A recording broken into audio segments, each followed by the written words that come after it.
英語聞き流し10分間、名作リスニング、英語テキストと MP3 ダウンロード、その他の物語は、ホームページよりご利用いただけます。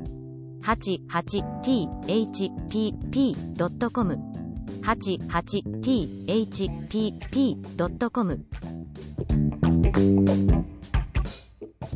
Tildal hastened to console her, for he at once knew that she was milk, and, as he was very fond of her, he gave her a good kiss. She was as fresh and pretty as a little dairymaid, and a delicious scent of hay came from her white frock all covered with cream. Meanwhile, Muddle was watching the sugar loaf, which also seemed to be coming to life.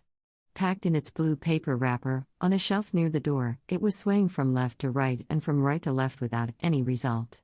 But at last a long thin arm was seen to come out, followed by a peaked head, which split the paper, and by another arm and two long legs that seemed never to end. Oh, you should have seen how funny Sugar looked, so funny, indeed, that the children could not help laughing in his face. And yet they would have liked to be civil to him, for they heard the fairy introducing him in these words.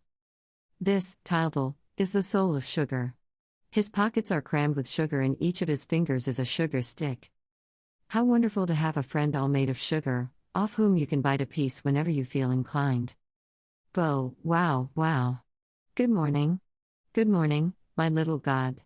At last we can talk. Bark and wag my tail as I might, you never understood. I love you. I love you. Who can this extraordinary person be, who jostles everybody and fills the house with his noisy gaiety? We know him at once. It is Tylo, the good dog who tries his hardest to understand mankind, the good-natured animal who goes with the children to the forest, the faithful guardian who protects the door, the staunch friend who is ever true and ever loyal. Here he comes walking on his hind paws, as on a pair of legs too short for him, and beating the air with the two others, making gestures like a clumsy little man. He has not changed, he still has his smooth, mustard-colored coat and his jolly bulldog head, with a black muzzle, but he is much bigger and then he talks.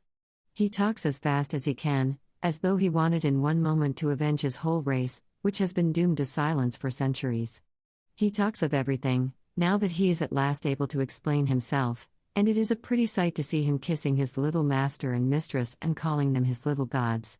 He sits up, he jumps about the room, knocking against the furniture, upsetting Muddle with his big soft paws, lolling his tongue, wagging his tail and puffing and panting as though he were out hunting. We at once see his simple, generous nature. Persuaded of his own importance, he fancies that he alone is indispensable in the new world of things. After making all the fuss he wanted of the children, he started going the round of the company, distributing the attentions which he thought that none could do without. His joy, now set free, found vent without restraint, and, because he was the most loving of creatures, he would also have been the happiest, if, in becoming human, he had not, unfortunately, retained his little doggy failings. He was jealous.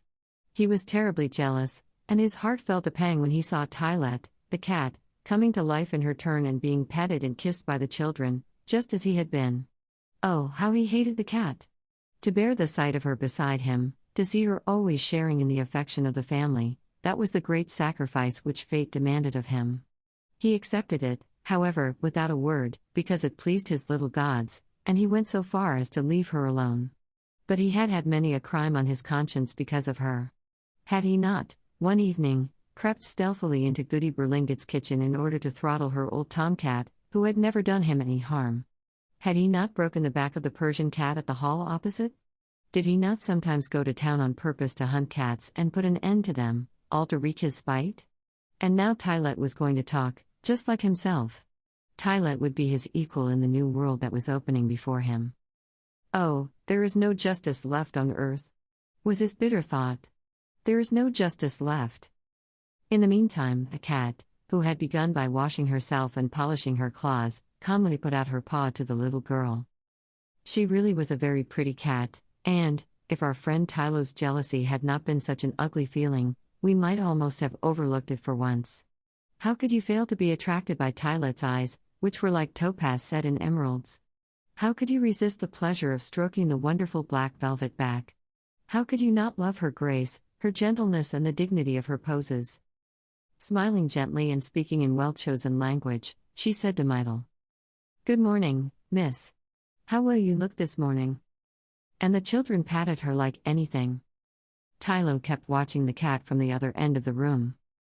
Now that she's standing on her hind legs like a man, he muttered, she looks just like the devil, with her pointed ears, her long tail, and her dress as black as ink. And he could not help growling between his teeth. She's also like the village chimney sweep, he went on, whom I loathe and detest and whom I shall never take for a real man, whatever my little gods may say. It's lucky, he added, with a sigh, that I know more about a good many things than they do. But suddenly, no longer able to master himself, he flew at the cat and shouted, with a loud laugh that was more like a roar. I'm going to frighten Tylette. Bo, wow, wow. But the cat, who was dignified even when still an animal, now thought herself called to the loftiest destinies. She considered that the time had come to raise a tall barrier between herself and the dog, who had never been more than an ill-bred person in her eyes, and, stepping back in disdain, she just said, Sir, I don't know you. Tylo gave a bound under the insult, whereupon the cat bristled up, twisting her whiskers under her little pink nose, for she was very proud of those two pale blotches which gave a special touch to her dark beauty, and then, arching her back and sticking up her tail, she hissed out, FFT. FFT. And stood stock still on the chest of drawers, like a dragon on the lid of a Chinese vase. Tylval and Meitel screamed with laughter, but the quarrel would certainly have had a bad ending if, at that moment, a great thing had not happened. At 11 o'clock in the evening, in the middle of that winter's night, a great light, the light of the noonday sun, glowing and dazzling, burst into the cottage. Hello, there's daylight, said the little boy, who no longer knew what to make of things. What will Daddy say?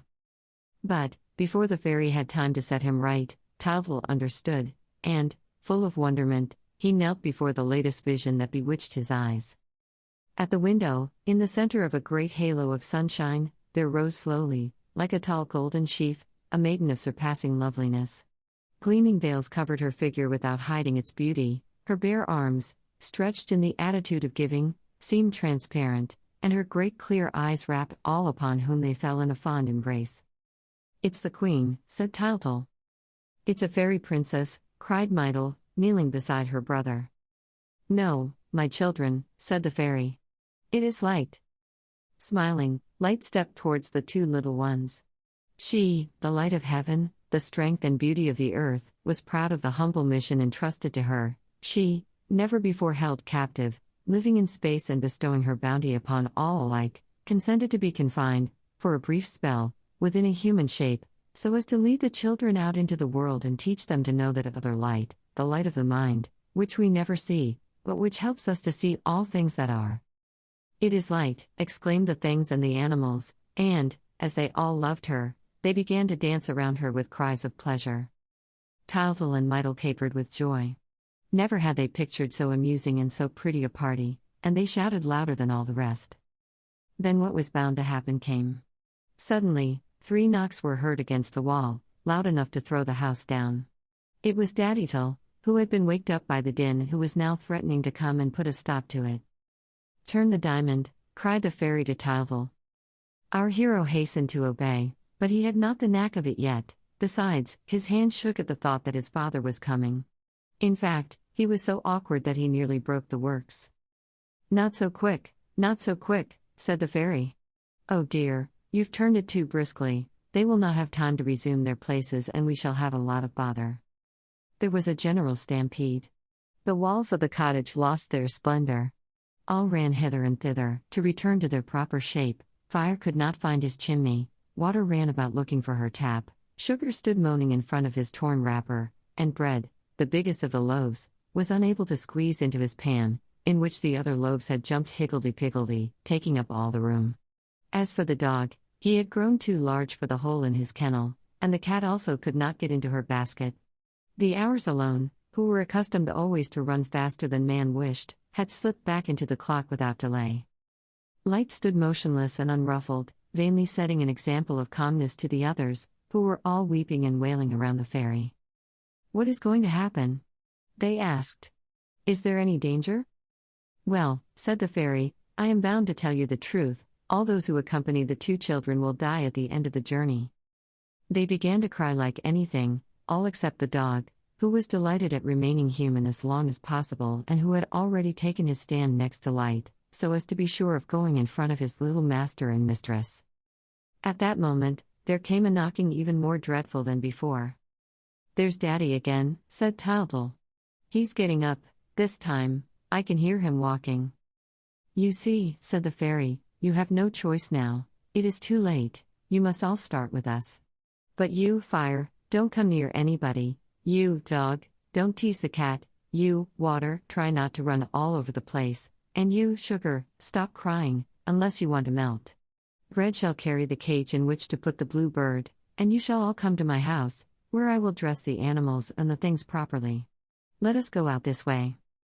As she spoke, she pointed her wand at the window, which lengthened magically downwards, like a door.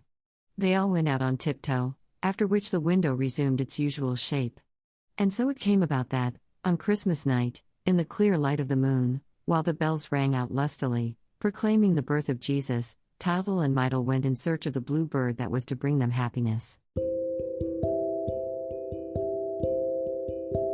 Audiobook. Living in Kyoto by Hidemi Woods. Now on sale in online stores. 44 available distributors. Apple, Google Play, Amazon Audible, or else.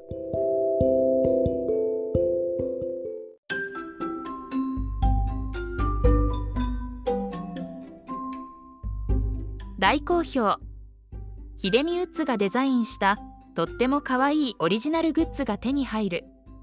トートバッグ、缶バッジ、ステッカー、T シャツ、トレーナー、パーカー、文具、その他いろいろ、エリゼン .com で見てみてね。erizen.com erizen.com エリゼン .com。